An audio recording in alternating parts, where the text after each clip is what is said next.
Dark web के बारे में ना बहुत सारी बातें सुनते हैं कि पता नहीं इसके अंदर कौन कौन सी एक्टिविटीज होती है, कौन कौन से लोग इन्वॉल्व होते हैं। इतना हॉरिफाइंग है, छोटे बच्चे ना देखें। ह्यूमन ट्रैफिकिंग, प्रोस्टिट्यूशन और इतना पैसा इन्वॉल्व है जितना सोच भी नहीं सकते। बच्चों को बिठा के मूवी 2-3 घंटे दिखाई जाती। डॉग्स की लैश बना के ना डॉग्स की तरह खींच के लेके जाता था। डार्क वेब पे वीडियोस बनाने के लिए उसने 18 माह की 18 बच्ची ली। माह की बच्ची उठाई। ये तो इंसानों के साथ ऐसे जुल्म हो रहा है जैसे कि ना सैटर्न ऑर्डर देता हो। रेड रूम नाम से एक जगह होती है, जिंदा लोगों के मुंह सिए जा रहे हैं। डार्केस्ट वेब में क्या था फिर? लोगों के साथ सेक्सुअल अब्यूज। डार्क वेब के बारे में बहुत सी खौफनाक, खतरनाक और शैतानी बातें तो आपने सुन रखी होंगी, लेकिन आज के पॉडकास्ट में जो डार्क वेब के रियल लाइफ इंसिडेंट्स मैं आपको सुनाने वाली हूँ, उन्हें सुनकर आपकी रूह जरूर कांप जाएगी। छोटे बच्चों और मुर्दा लोगों का इस्तेमाल डार्क वेब की वीडियोस में कैसे किया जाता है, लोग डार्क वेब पर काम करके कैसे अरबों रुपए कमाते हैं, और क्या मरियाना वेब डार्क वेब से ज्यादा डार्क है और वहाँ कौन कौन सी एक्टिविटीज की जाती हैं, ये सब जानने के लिए आज के एपिसोड को एंड तक जरूर देखें। हमारी ज्यादातर ऑडियंस ने अभी तक चैनल को सब्सक्राइब नहीं किया। अगर आपको लगता है कि अपने पॉडकास्ट के जरिए मैं आपको वैल्यूएबल कंटेंट दे रही हूँ, तो सुनो पॉडकास्ट सुपरनैचुरल को अभी सब्सक्राइब कीजिए। आज के एपिसोड में हम डिस्कस करने वाले डार्क वेब। डार्क वेब के बारे में ना बहुत सारी बातें सुनते हैं कि पता नहीं इसके अंदर कौन कौन सी एक्टिविटीज होती है, कौन कौन से लोग इन्वॉल्व होते हैं। सबसे पहले बताए डार्क वेब है क्या? अच्छा, मैं तुम्हें ना पहले इसकी थोड़ी सी जो वेब की डिफरेंट लेयर्स है ना, उसके हवाले से थोड़ा सा ब्रीफ करती हूँ। मैं चाहती हूँ कि हम आम लोगों को इस चीज़ के हवाले से थोड़ी अवेयरनेस भी इस प्रोग्राम के थ्रू दें कि हम चीज़ों को जिस तरह समझ रहे हैं या हमारे बच्चे जो वेबसाइट्स यूज़ कर रहे हैं वो किस हद तक सेफ़ हैं और क्या उनके मामलात बहुत हैं। ज़रूरी है। अच्छा, जो अब वेब है ना, एक होती है सबसे पहला जो एक लेयर है वो है सरफेस वेब, जो आप यूज़ कर रहे हैं, मैं यूज़ कर रहे हैं, जिसमें फेसबुक है और हम यूट्यूब चैनल, गूगल, ये वो सारा, ये सारे जो आम इंसान एक यूज़ कर रहा है, जो हम लोग यूज़ कर रहे हैं, आप मैं, वो इसको सरफेस वेब कहते हैं, जो बिल्कुल पहली लेयर है। अच्छा, और इसमें मैं आपको हैरान कुन बात बताऊं कि इसमें इंटरनेट सिर्फ 4-5% हम यूटिलाइज़ कर रहे हैं। 4-5% सिर्फ सरफेस वेब है और बाकी का सारा 95% जो है ना, वो उसकी डिटेल में जब आगे जाके आपको बताऊंगी तो आप यकीन माने बहुत हैरान कुन है। अच्छा, मैंने भी डार्क वेब हम सुनते थे और बस इधर से सुना इधर से निकाल दिया था कि कुछ सैटेनिक किस्म की कोई एक्टिविटीज़ हो रही हैं, ये चीज़ें हो रही हैं, उसकी कभी डिटेल में गए नहीं थे। सच जब तक इस पर मैंने रिसर्च वर्क शुरू किया, इतना हॉरिफाइंग है। मेरा ये है कि ये जो प्रोग्राम है ये छोटे बच्चे ना देखें तो, लेकिन इसके बारे में बताना भी इतना ही ज़रूरी है क्योंकि इसको इस्तेमाल करने वाले और इसमें इस्तेमाल होने वाले भी छोटे बच्चे ही हैं। हर एज ग्रुप के लोग इंटरनेट यूज़ करते हैं, तो सबकी गाइडेंस अच्छा, के लिए। इसमें अब एक तो आ गई बात सरफेस वेब की, जिसमें हम लोग, आप मैं उसके यूज़र हैं। अच्छा, अच्छा, अब हम लोगों की अगर आपने आइडेंटिटी या क्या सोर्स है, क्या ईमेल एड्रेस है, कौन है इंसान जो फेसबुक पे है, उसकी सारी डिटेल अवेलेबल है। लेकिन इसका जो इसके थोड़ी सी नीचे वाली सतह है उसको कहते हैं डीप वेब। अच्छा, डीप वेब जो है ये बड़ा यहाँ से स्टार्ट होती है सीक्रेसी। यहाँ पे आपकी आइडेंटिटी सीक्रेट रहती है और ये जो इसके पासवर्ड हिडन जो होते हैं, पासवर्ड और तमाम जो इसकी डिटेल्स हैं ना, वो बिल्कुल डीप वेब में जो आपके जो पासवर्ड्स और आपके एड्रेसेस, वो सारे डीप वेब में सेफ होते हैं। और डीप वेब में जो बनाते हैं अकाउंट, वो उससे भी निचली वाली लेयर में सेफ होते हैं। अच्छा, अब इसका ये है कि ये एक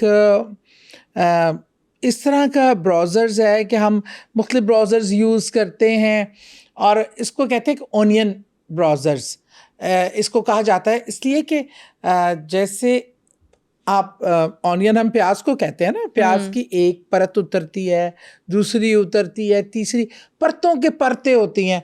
इसी तरह वेब में भी परतों की परतें होती हैं। बिल्कुल ऑनियन वेब कहा जाता है कि जिसमें एक परत सरफेस है, एक डीप वेब है, और इसके आगे नीचे जो है पता नहीं कितनी लेयर्स हैं। और हम पूरी लेयर्स को तो कवर नहीं कर सकते, लेकिन जो मेजर चीज़ें हैं वो मैं आपसे शेयर करूंगी, और जो मेजर इंसिडेंट हैं जिससे इनकी अंदाज़ा हुआ कि ये कितना घनौना काम और कब से हो रहा है और कहाँ से हो रहा है। अच्छा, अब जो ये था ना डीप वेब, ये यूज़ स्टार्ट हुआ, ये यूज़ होना, इसमें जो वेबसाइट्स क्रिएट की गई उनमें काम होता था ड्रग्स का, नाजायज़ असले का कारोबार इस डीप वेब के थ्रू स्टार्ट हुआ, ठीक है। और इसमें जो कंपनियां रजिस्टर्स थी, इसमें वो डिफरेंट कंपनियां रजिस्टर होना शुरू हुई कुछ, और इसकी जो पेमेंट का था ना तरीक़ेकार, वो बिटकॉइन। अब आपने कितना सुना है ना बिटकॉइन, और ये हम लोग अब कितना लोग इन्वेस्ट कर रहे हैं, हाँ, क्रिप्टो करेंसी आज हम सुन रहे हैं। लेकिन ये बहुत पहले से, ये जो आपकी डीप वेबसाइट है या डार्क वेबसाइट है जो उससे आगे की, यहाँ सारी डीलिंग जो होती है वो डॉलर या उसमें नहीं होती, बिटकॉइन के थ्रू ही होती है। ये भी कहा जाता है कि जो डार्क वेब है इस पे ह्यूमन ट्रैफिकिंग, प्रोस्टिट्यूशन और इतना पैसा इन्वॉल्व है जितना सोच भी नहीं सकते। मैं अभी आपको वही बल्कि बताने जा रही थी कि ये चीज़ें ना स्टार्ट हुई ड्रग्स और गैर कानूनी असले पर। फिर जब ये इतना कामयाब हुई उनके बायर्स का, और सिस्टम क्योंकि इतनी सीक्रेसी के साथ था कि एक को देखकर एक इन्वॉल्वमेंट लोगों की होती चली गई। फिर ये यहाँ पे नहीं रुका, फिर वही आ गया कि आप इवन, ये तो आप बात करिए प्रोस्टिट्यूशन की, या इसमें आप किराए के कातिल हायर कर सकते थे वेरी चीप रेट्स पे, और वो आपको मर्डर, आप उसको टास्क देंगे, वो मर्डर करके देगा आपको। इस तरह की ख़तरनाक क्राइम्स भी इस पे होना शुरू हो गए। क्राइम्स के लिए भी ये वेबसाइट यूज़ होना शुरू हो गई, अगवा के लिए और ये प्रोस्टिट्यूशन के लिए, और इस तरह की जितने गैर कानूनी काम जो थे वो इस वेबसाइट के अंदर आते चले गए, और ये नेटवर्क दिन ब दिन इसका बढ़ता चला गया। अच्छा, अब इसके बाद जो सबसे ज़्यादा जिसका हम सुनते हैं वो है डार्क वेबसाइट, ठीक है। डार्क वेबसाइट का पहले मैं आपको ना एक वाक़या बताती हूँ जो कि बड़ा मशहूर, मतलब इंटरनेशनली ये रिपोर्ट हुआ। ये मैं वाक़या इसलिए सुना रही हूँ कि ये कोई सुनी सुनाई बात नहीं है, इस पर केस चला, पुलिस और एजेंसियाँ इन्वॉल्व थी।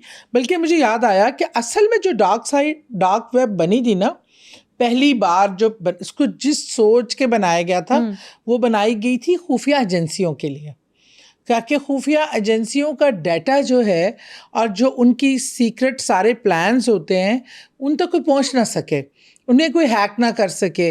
क्योंकि ये आपको जो डीप वेब है वहाँ पे आपको हैकर्स भी प्रोफेशनल मिल जाते हैं, जो लोगों के अकाउंट्स जिनको आप हायर करते हैं, लोगों के अकाउंट्स हायर करने के लिए, हैक करने के लिए, बैंक को हैक करने के लिए, इस तरह की चीज़ें भी, मैंने कहा ना क्रिमिनल एक्टिविटी के लिए भी डीप वेब को इस्तेमाल किया गया। अब जो डार्क वेब थी उसमें मैं आपको उसका एक वाक़या जिससे लोगों को पता चला कि कोई डार्क वेब टाइप चीज़ भी है, और इसको किस हद तक, उससे पहले तक यही कॉन्सेप्ट था, एजेंसियां यूज़ करती हैं, मुल्क सिक्योरिटी प्लान जिसमें डिस्कस होते हैं, इस तरह का है, क्योंकि ये एक्सेसिबल नहीं है। जो आप सुनाने लगी हैं ये डार्क वेब का रिपोर्ट हुआ सबसे खौफनाक वाक़या, सबसे खौफनाक वाक़या। और यकीन माने जैसे जैसे आप इस खौफनाक वाक़े को पढ़ते रहते हैं, सुनते रहते हैं, समझते, देखने की तो खैर कोई तसव्वुर भी आम इंसान को नहीं करना चाहिए, क्योंकि ये देखने के काम, उसके बाद आप इंसान नहीं रहते।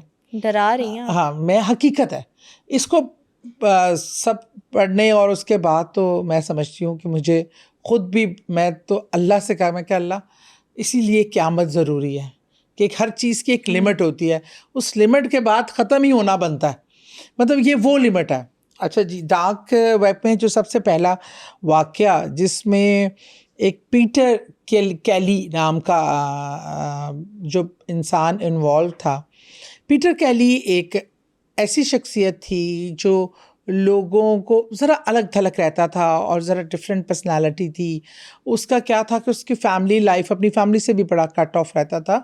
उसने एक शुगर बेबी रखी हुई थी। शुगर बेबी मीन एक गर्लफ्रेंड थी जो पेड थी, जो उसको उसके साथ रहती थी उसके अकॉर्डिंगली, और वो ना उसको एज ए स्लेव बिहेव करता था और उसके साथ वो मतलब अपने हिसाब से उसको बैडली अब्यूज़ करना या अपने सारे काम करवाना, वो जो है इस तरह की चीज़ों में वो काफ़ी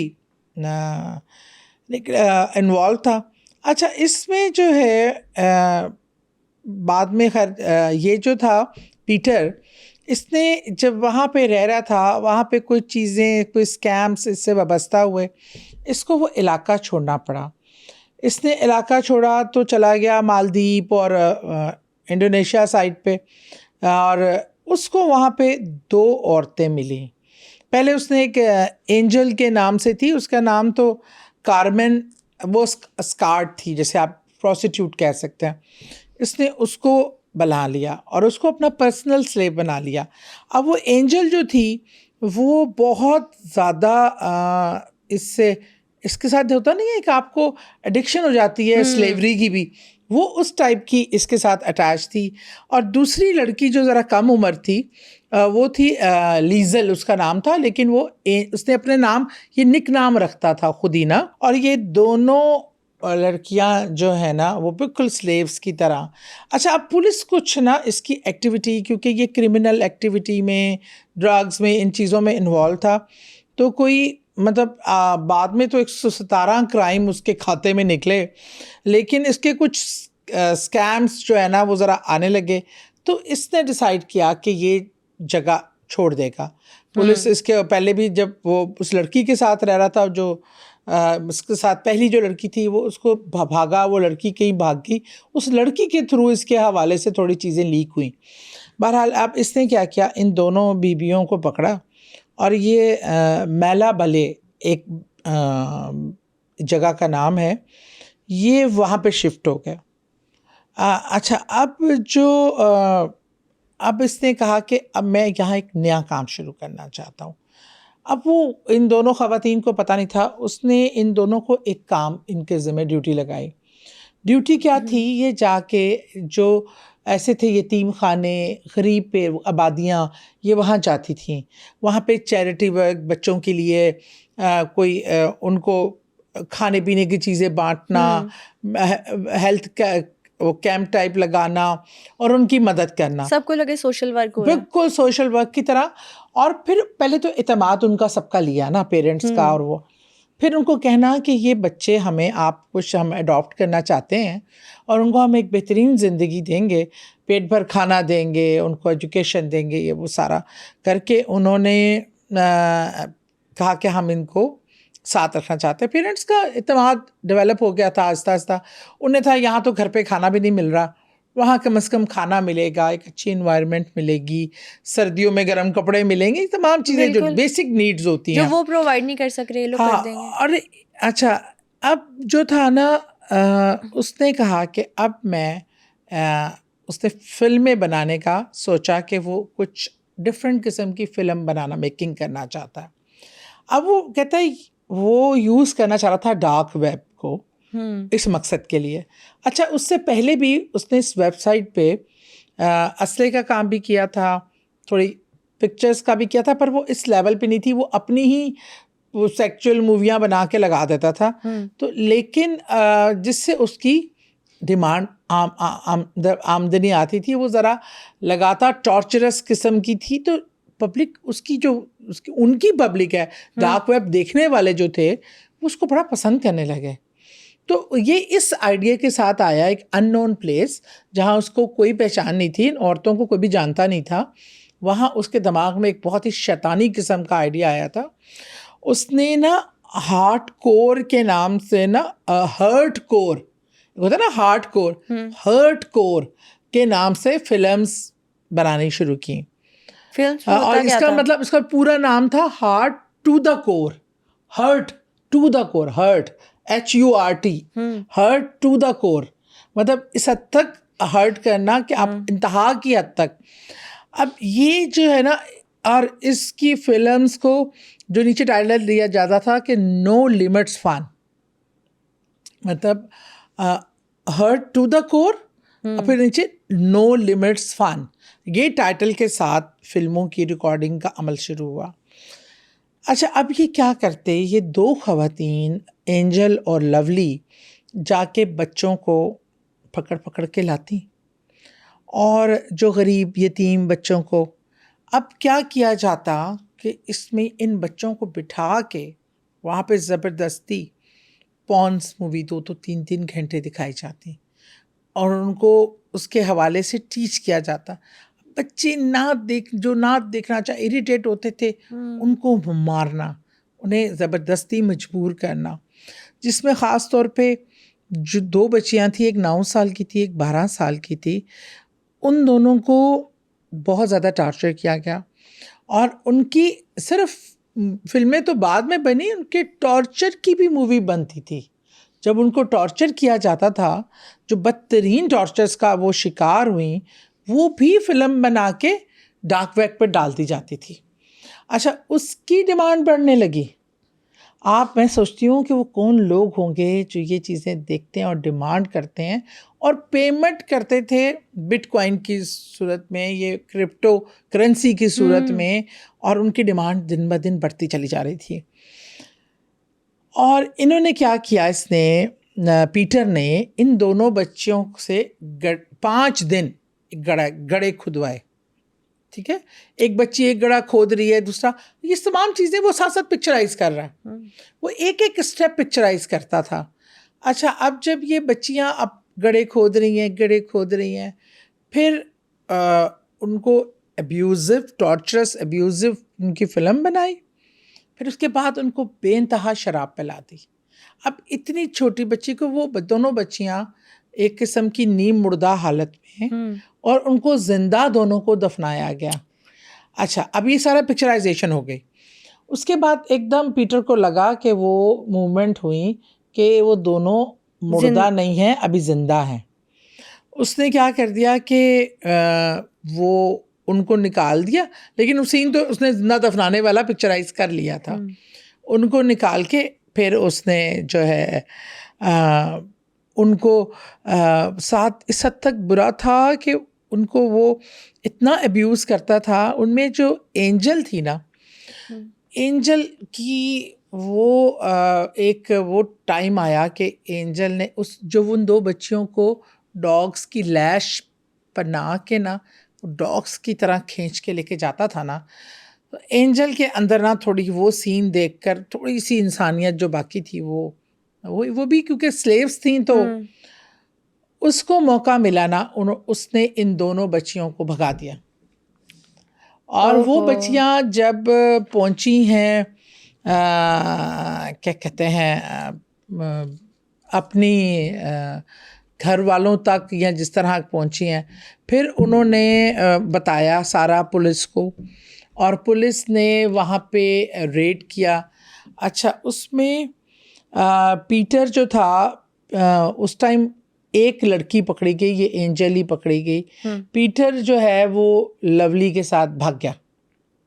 पीटर फिर भी भाग गया। हाँ, लेकिन इस लड़की ने बहुत इन्फॉर्मेशन, ये जो सारी इन्फॉर्मेशन, ये पिक्चर्स, ये सारी डिटेल्स इस लड़की ने पुलिस को बताई, जिससे ये वीडियोस मिली और सारी चीज़ें हुई। लेकिन इस दौरान ना ये जो है ये उसको वो निकल चुका था यहाँ से पीटर। अब पीटर जो है वो एक अलग जगह पे गया, और उसने क्या किया, उसने अब उसको लवली को भेज के 2-3 बच्चियाँ, जो एक का नाम बारबी रखा, एक का नाम लिज़ा रखा, फिर 3 बच्चियाँ उसने उठाई, और उनमें एक डेज़ी थी, एक कोई 12 साल की थी, एक 9 साल की लिज़ा थी, लेकिन जो डेज़ी थी वो 18 महीने की थी। डार्क वेब पे वीडियोस बनाने के लिए उसने 18 माह की बच्ची उठाई। उफ। और डेजीज डिस्ट्रैक्शन के नाम से एक फिल्म बनाई।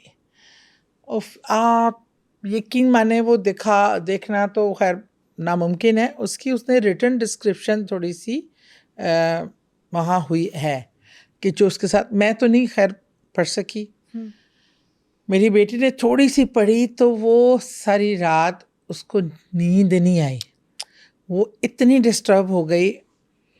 और अजीब व गरीब चीज़ थी कि ये वीडियोस की डिमांड इतनी बढ़ गई थी डेज़ी की। डेज़ी पे टॉर्चर कर रही थी लवली, और उसको जो है पीटर इस टाइम थ्रू आउट कैमरे के बैक पे रहा, और उस बच्ची के साथ जो को टॉर्चर सोच सकते थे ना, वो मतलब वो आप तसव्वुर भी नहीं कर सकते। उसमें ना इसी इंडस्ट्री में डार्क वेब पे उन्हीं दिनों एक और ग्रुप जो लक्स नाम का आदमी था, जिसका टाइटल या निकनेम लक्स था, वो बहुत प्रोमिनेंट हो रहा था। वो भी ऑन बोर्ड आया इनके साथ। उसने कहा कि हम कोई मिलकर भी काम कर सकते हैं, ये चीज़ें।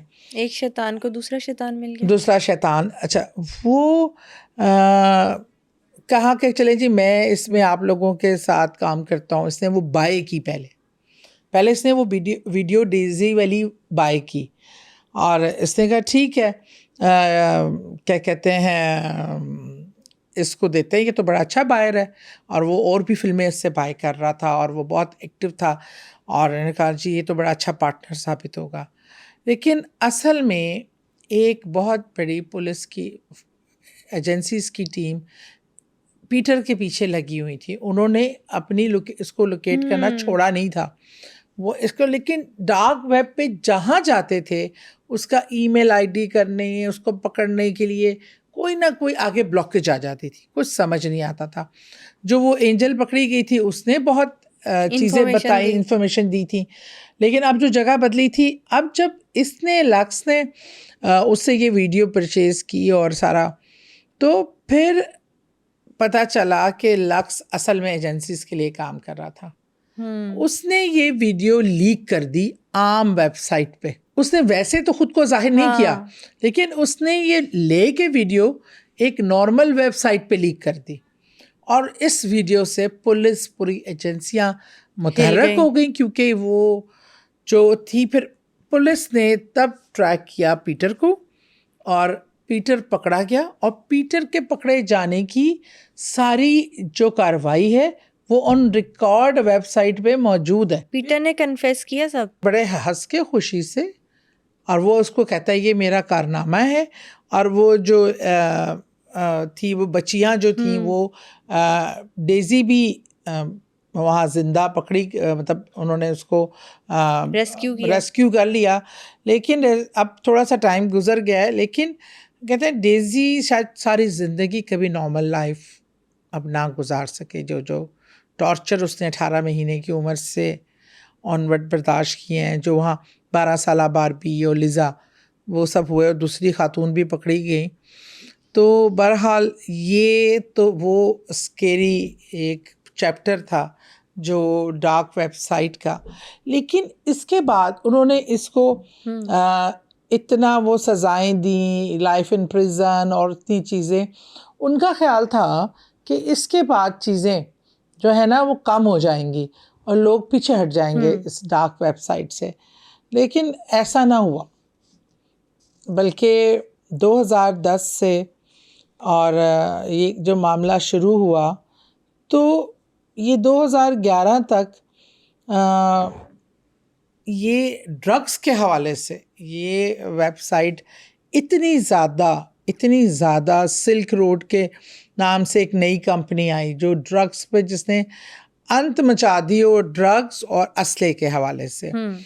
अच्छा, इसका भी ऑनर पकड़ा गया, फर्स्ट हैंड ही पकड़ा गया, जल्दी पकड़ा गया, लेकिन उसको भी लाइफ इन प्रिजन दी गई, उसको भी सख्त सज़ाएं दी गई।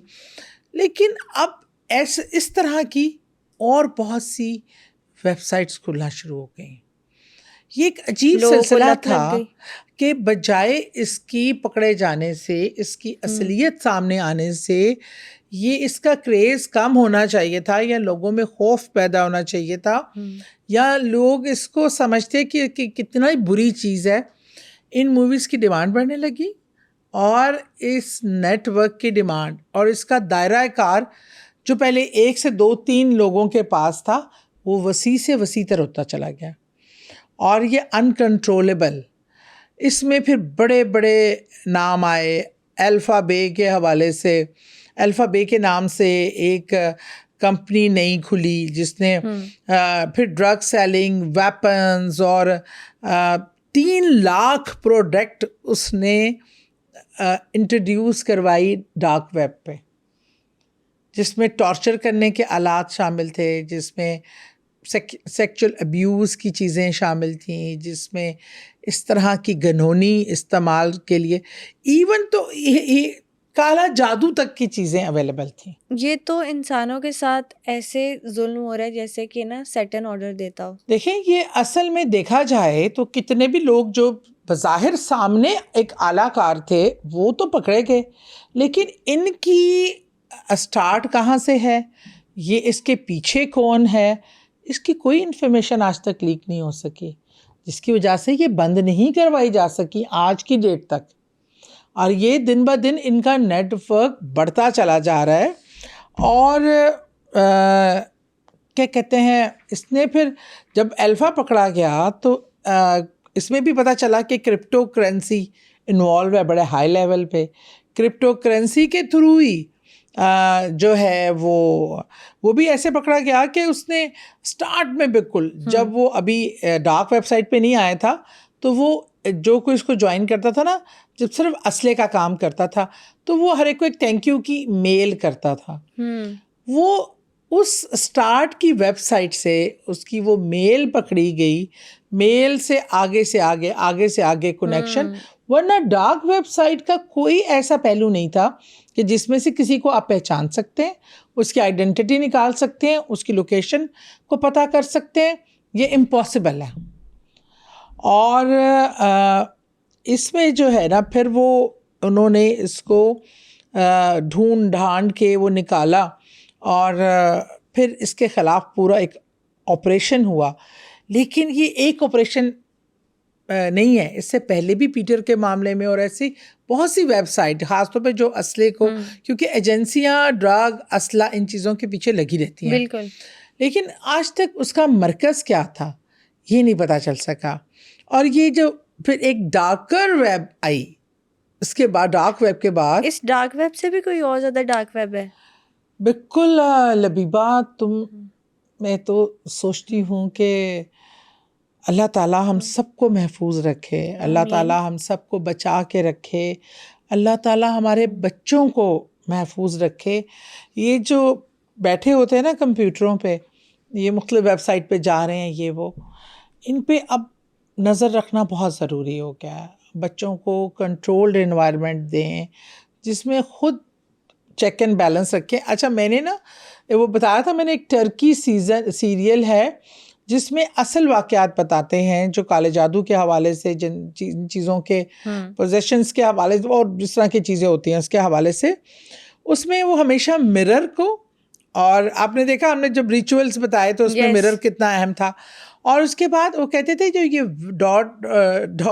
.com ये जो वेबसाइट है ना, web is a satanic network. अच्छा, मुझे उस टाइम ये बात हज़म नहीं हुई थी। मैंने कहा इंटरनेट पे आप हर चीज़ देख सकते हैं, शायद इसीलिए।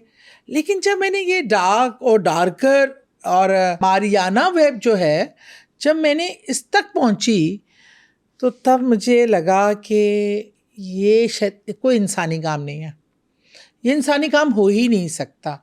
कोई इंसान इस हद तक बेरहम, गैर इंसानी हरकतें, इतना क्रूअल, इतना दरिंदा, इतना बुरा कैसे कोई हो सकता है कि एक पहले तो मासूम बच्चों के साथ टॉर्चर, और फिर उसमें टॉर्चर दिखाए जाते हैं।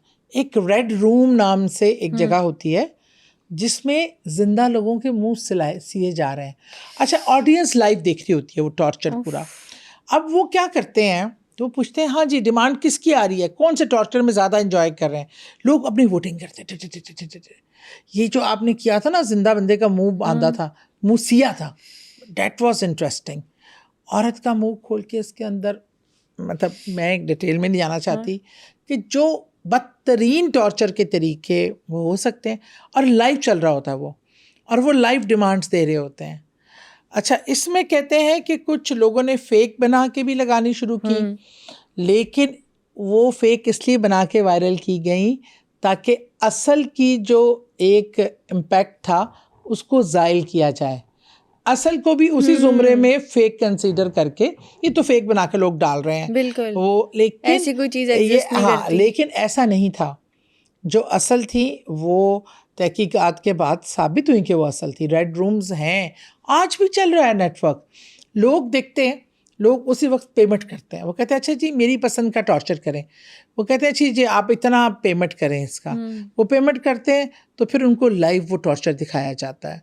कोई किस तरह, इसमें जो मारियाना वेब है, जिसकी मतलब मारियाना हम लोग कहते हैं कि जी समुंदर की आखिरी तह जिस तक इंसान नहीं पहुंच सका आज तक, उसमें क्या राज हैं, क्या रमूज हैं, क्या चीज़ें हैं, क्या ख़जाने हैं, ये किसी के इल्म में नहीं है। इसी तरह मारियाना वेब भी बनाई गई, जो डार्कर टू डार्कर, मतलब डार्कर की कोई आखिरी लिमिट है ना, तो वो मारियाना है। और इसमें जो अमल किया जाता है, इसमें सबसे पहले 2015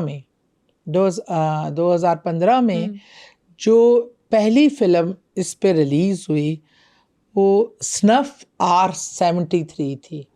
स्नफ R73। अब नाम बड़ा टेक्निकल है, लगता है कोई बड़ी साइंस फिक्शन की फिल्म होगी, कोई ऑपरेशन कोई लग रहा है, रॉकेट बन रहा होगा, कोई ऑपरेशन स्नफ R73 है। ये आपको नाम ऐसे होते थे कि, लेकिन अब स्नफ थी क्या, MD पॉप के नाम से ये पहली फिल्म स्नफ R73 थी जो इस मौजू पे बनाई गई। उसके बाद फिर MD पॉप के नाम से इसकी पूरी सीरीज आई इस फिल्म की। और ये डार्क वेब पे रिलीज हुई। ये मारियाना वेब जो डार्क वेब का भी डीपेस्ट तह है। अब इसकी अगर मैं आपको डिटेल बताऊं ना, आपको रोंगटे खड़े करने के लिए काफ़ी हैं। इसमें ऐसा क्या किया जाता था कि इसको ये नाम दिया गया, इसमें ऐसा वो क्या दिखाते थे, जो डार्कर साइड की सबसे लास्ट तह जिसको कह सकते हैं, उन्होंने सब कुछ दिखा दिया। असला भेज दिया, ड्रग्स भेज दिए, टॉर्चर सेल दिखा दिए, बच्चों के साथ एब्यूज़ केसेस दिखा दिए, जानवरों के साथ जुल्म सितम की हर इंतहा दिखा दी। अब क्या रह गया था पीछे? मतलब अगर डार्क वेब में ये हरकतें हो रही हैं तो डार्केस्ट वेब में क्या था फिर? वही मैं जो आपको बताने जा रही हूँ, वो होश उड़ाने के लिए हमारे लिए काफ़ी हैं। और बस मैं तो अल्लाह से इस्तग़फ़ार कर कर के मैं जब ये सुन रही थी, पढ़ रही थी, तो बस कहती कि अल्लाह वाकई ये दुनिया को अब रहने के काबिल रही नहीं है। अब यकीन मानो इसकी जो फ़िल्म थी स्नफ R73, उसमें दिखाया गया था कि मरे हुए लोगों के साथ सेक्सुअल अब्यूज़, मुर्दों को लाके और उनको सेक्सुअल अब्यूज़, उसमें मर्द भी थे, औरतें भी थे, बच्चे भी थे। जो मैयतें लोग दफना जाते हैं उन्हें लाके या मुर्दा खानों से मैयतें लेके उनके साथ ये फिल्में बनाई जाती थीं, जो इतनी स्नफ R73 इतनी हिट हुई और उसकी डिमांड इतनी ज़्यादा हुई। अब ये डिमांड कौन करते हैं? क्या वो लोग होंगे? वो सिक माइंड है कि वो खुद शैतान बन चुके हैं, या वो उनकी सोल बिक चुकी है? उनका क्या माइंड सेट होगा? और वो हमें नहीं पता कि हमारे इर्द गिर्द बैठे हैं, हमारे इर्द गिर्द ही खामोशी से, क्योंकि जो लोग ये बनाते थे या इस पूरे तमाम में प्रोसीजर में इन्वॉल्व थे, they were like human like us. आपको नहीं पता आपके साथ बैठा वाला बंदा खुफिया तौर पे उस डार्क वेबसाइट का हिस्सा है। और वो देखे ना, अब जैसे लवली और एंजल जाके बच्चों को पहले टॉफियाँ देना, फिर आजकल कितनी NGOs इस तरह के काम करती हैं, बिल्कुल हमारे तस्वर में भी नहीं आ सकता कि नाउज़ बिल्ला कि कोई इस तरह का काम करने वाली तंजीम बच्चों का इस तरह का भी इस्तेमाल कर सकती है। यतीम खाने आप खोल के बैठे हुए हैं, गरीब बेसहारा बच्चों का सहारा। अल्लाह ना करे, मैं कहती हूँ अल्लाह ताला महफूज रखे दुनिया में हर एक को इस घनौने काम से और इस घनौने चीज़ का हिस्सा बनने से। और लेकिन ये मारियाना ने तो ये पहली फ़िल्म बनाई, उस पर लगी स्नफ R73 पर, फिर पब्लिक डिमांड पे उसकी डिमांड इतनी बड़ी, इतनी हाई पेमेंट्स आई कि उनको MD पॉप के नाम से पूरी सीजन्स बनाने पड़े, इस पर पूरी सीरियल बनानी पड़ी। तो एक चीज पॉपुलर होती है तो उसकी डिमांड पे उसका सीक्वल बनाया मतलब जाता है। कौन लोग हैं वो जो बैठ कर ये देख रहे हैं और उन तक पहुंचने का तरीक़ेकार क्या है? कितने छापे पड़े, कितनी वेबसाइट पकड़ी गई। जो अल्फ़ा पकड़ा गया था उसके साथ वो हुआ कि वो बाहर आया, एक पुलिस ने कोई ऐसा सीन क्रिएट किया, वो बाहर आया, उसको पकड़ने लगे, वो भागकर अंदर जा रहा था क्योंकि अंदर उसकी वेबसाइट ओपन थी उस टाइम और सारी चीज़ें, वरना शायद पुलिस या एजेंसीज उसकी वेबसाइट नहीं खोल सकती थी। ये इन्फॉर्मेशन उनको मिल ही नहीं सकती थी कि अगर वो लॉग आउट हो जाता तो। वो तो लकीली उसको लॉग आउट होने का मौका नहीं दिया, पुलिस ने ग्रैब कर लिया और उसका कंप्यूटर जब उठाया गया और उस पर जब जो लोग डिमांड कर रहे थे, जो लाइव देख रहे थे, उन सबको जब ऐसी तादाद थी कि पुलिस उनके तक एड्रेसेस तक नहीं पहुंच सकी, पुलिस उन लोगों को पकड़ ही नहीं सकी क्योंकि वो अनरीचेबल थे। दुनिया के किस हिस्से से वहाँ पे लाइव आए हैं किसी को नहीं पता, क्या नाम है, उनकी कोई पर्सनल है, आइडेंटिफिकेशन नहीं थी। वो उनका ऐसी खुफिया था, वो इतना तह दर तह मामलात थे कि बड़े बड़े IT एक्सपर्ट नहीं वो निकाल सके। तो क्या लगता है कि ऐसी चीज़ें ह्यूमनली मेड है या इंसान को इस हद तक खौफनाक हद तक दरिंदा बनाना किसी आम इंसान का आइडिया या दिमाग हो सकता है? मुझे तो शैतान का काम इसके लगता है। पीछे शैतान के अलावा कोई हो ही नहीं सकता। शैतान के चेले हैं जो काम कर रहे हैं। और ये डार्क वेब, बच्चे क्यूरियोसिटी में जाते हैं या दोस्त उनको वो देते हैं कि अच्छा हम तुम्हें ये चैलेंज दे देते हैं कि तुम आप वो दिखाओ या वो वीडियो। ये सब चीज़ें, ये सब तरीक़ेकार मैं अपनी यूथ को कहना चाहती हूँ, ये प्रवोक करने का तरीका है, आपको फंसाने के तरीके हैं। खुददारा किसी क्यूरियोसिटी में जाके आप इन वेबसाइट्स को जो है वो आप सर्च करने की ज़रूरत नहीं है, इनमें कुछ देखने की ज़रूरत नहीं है। ये ऐसा एक चुंगल है, ऐसा ये एक जाल है कि जिस तरह मछलियाँ फंसाते हैं ना, ये उन लोगों को जो ऑडियंस इतना सभी, जब वो आप वेबसाइट देख रहे होते हैं ना, आप अंडर मॉनिटरिंग होते हैं। अच्छा आपका इंटरेस्ट किधर है? आप देखें, आप नॉर्मल हम सरफेस यूज़ करते हैं ना, इसमें आप अभी जूते को देखें, जूतों की सारी एड्स आ जाएंगी। ऐसा तो आपका माइंडसेट रीड कर रहे होते हैं। मैं ज़्यादातर चीज़ें देखती हूँ जैसे अहदीस, या मेरे पास वही ज़्यादातर आती हैं या मैं बच्चों के हवाले से कुछ चीज़ देखूँगी या जो मैं सोचूंगी ना, तो वो चीज़ें आनी शुरू हो जाती हैं। मैंने उस दिन कोई एस्थेटिक क्लिनिक के बारे में कोई देखा, सर्च किया, उसके बाद तो फिर मेरे एस्थेटिक क्लिनिकों की लाइन लग गई।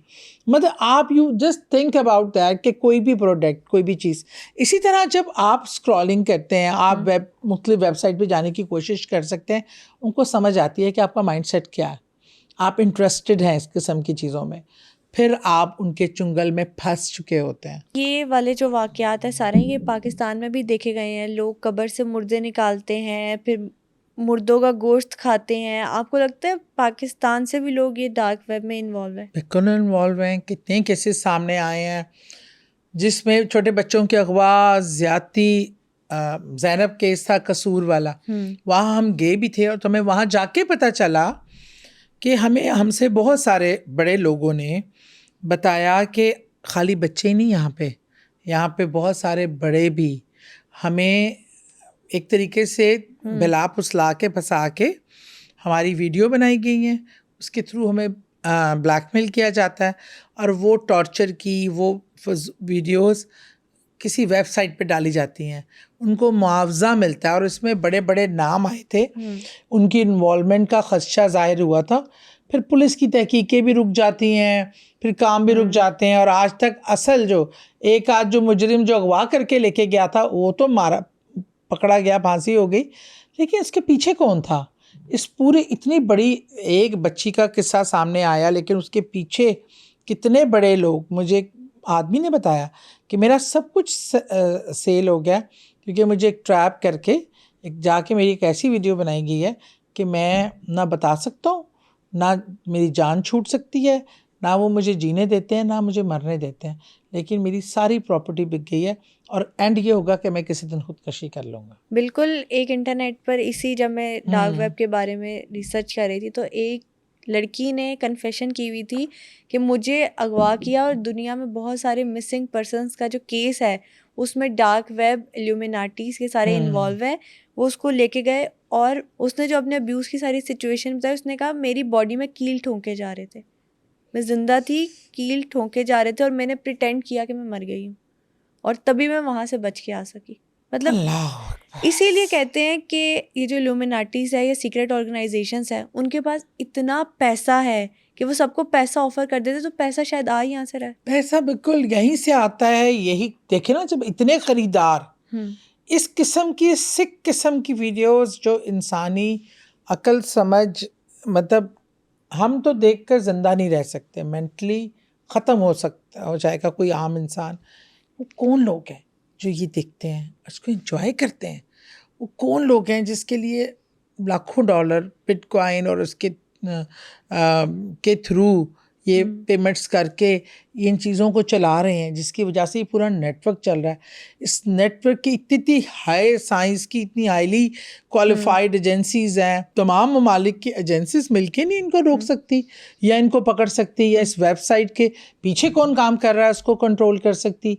ये ऐसे सवालात हैं इसके जवाब किसी के पास नहीं है। बहुत सारी कॉन्स्पिरेसी है इसके बारे में, जैसा कि एक कॉन्स्पिरेसी ये भी है कि अब जो सरफेस वेब है उस पे भी डार्क वेब की एक्टिविटीज या रिचुअल्स की जा रही है। जैसा कि टिकटॉक है, टिकटॉक लाइव में पनिशमेंट दी जाती है कि ये वाला टास्क करो, अपने बाल काटो और थप्पड़ मारो अपने आप को, या इसको थप्पड़ मारो, इस तरह की सिली, जिसको हम सिली कंसीडर करते हैं, लेकिन स्टार्ट यहीं से होता है। स्टार्ट यहीं से होता है। यही हमें बात अपने लोगों को बतानी है। इन चीज़ों को फॉर फन ना लें। ये जो इनलॉजिकल चीज़ें हैं, ये जो फ़नी बना के, जिसने लूसीफर इज़ इनोसेंट लिखी थी, उसने क्या किया था? उससे पहले फ़नी रील्स बनानी शुरू की, ऑडियंस को अटैच किया, एंगेज किया अपने साथ। एंड ऑफ द डे वो क्या कर रहा है? वो तो लूसीफर का वकील निकल आया और उसको इनोसेंट साबित करने पे उसने किताब लिख डाली। ये अब वो जो यूथ उससे एंगेज थी, उसके दिल में उसके लिए एक स्टारडम था और एक हीरोइज्म था। वो अब हर अमल को, जब हमारे यहाँ बगैर सोचे समझे हम अपने हॉलीवुड बॉलीवुड के हीरोज सिंगर्स के फैशन फॉलो करते हैं, टैटूज़ बना लेते हैं, वो देखे बगैर कि वो दजाल का है, इल्यूमिनाटी साइन है, और हम फखरिया दिखा रहे हैं कि जी हमने टैटू बनाया। ये आज के ट्रेंडिंग है। आप कपड़े देखें ऐसे पहन रहे ब्रांड्स जिसमें डेविलिश चीज़ें हैं, इवलिश चीज़ें हैं, और वो हम फखरिया है कि दीज आर ट्रेंड। आपने देखा होगा पिछले दिनों मैडोना के और एक दो सिंगर्स थी जिन्होंने बहुत डार्क लुक्स, अपनी काली आंखें, काली नेल पॉलिश, और वो पता नहीं इसका ख़ास नाम होता है जो इस तरह के लुक, और ये लुक्स इतनी पॉपुलर हो गई थी कि हमारे इर्द गिर्द की भी लड़कियां और हमारे मतलब माशरे में, हमारे मशरकी माशरे में भी वो काली आंखें और काले नाखून और वो अपनी ईवलिश डेवलिश और वो बड़ी बिचेस वाली लुक देना वो शुरू कर दिया था। मतलब आप अपना आपके हुलिये की मुमासलत जो है वो बताती है आप किस तरफ हैं। तो मतलब आपका हुलिया अगर डेवलिश हो जाएगा, यू इस मीन कि आप पार्ट ऑफ देम हैं, आप उसकी साथी हैं, आप उसका हुलिया अडॉप्ट कर रहे हैं। तो इसलिए ये चीज़ें ट्रेंड के तौर पे शामिल की जाती हैं, फैशन के तौर पे शामिल की जाती हैं, एडवेंचर के तौर पे बच्चों को इन्वॉल्व किया जाता है, और उसके बाद फिर एंड ऑफ द डे आप उस ट्रैप में फंसते हैं जिससे जो वेब वैसी जो आपको अपने अंदर जकड़ लेती है, जिससे निकलना नामुमकिन होता है। सादी आपा, जो आपने आज डार्क वेब के रियल इंसिडेंट सुनाए हैं, उनको सुन के आज रात तो नींद नहीं आने वाली, लेकिन ये बहुत ज़रूरी था ऑडियंस की गाइडेंस के लिए भी, और बहुत सारी चीज़ें अपनी सेफ्टी के लिए इसके बारे में पता भी लगी। थैंक यू सो मच, आपने आज डार्क वेब की जो कॉन्स्पिरेसी थ्योरी है, इसकी जो रियलिटी है, कॉन्सेप्ट्स है, इसके बारे में हमारे साथ शेयर किए। मैं इसमें सिर्फ एक चीज़ ऐड करना चाहूँगी। इसमें आज हमने ऐसे अल्फाज भी यूज़ किए प्रोस्टिट्यूशन के हवाले से, अब्यूज़ के हवाले से, जो हमारे माशरे में हम लोग उसको मायूब समझते हैं, लेकिन आंखें बंद करना गफलत इस चीज़ का नाम नहीं है। बिल्कुल। हमें अपने बच्चों को, आने वाली जनरेशन्स को ये बात बताना है कि ये घिनौना काम हो रहा है और हमें अपने बच्चों को बचाना। डार्क वेब के बारे में रिपोर्ट होने वाले केसेस और कॉन्स्पिरेसी थ्योरीज हमने आज के एपिसोड में डिस्कस की। आप लोग डार्क वेब के बारे में क्या जानते हैं, हमें कमेंट सेक्शन में जरूर बताइएगा। बहुत जल्द हॉरर पॉडकास्ट के एक नई एपिसोड के साथ हाजिर होंगे। Till then stay tuned.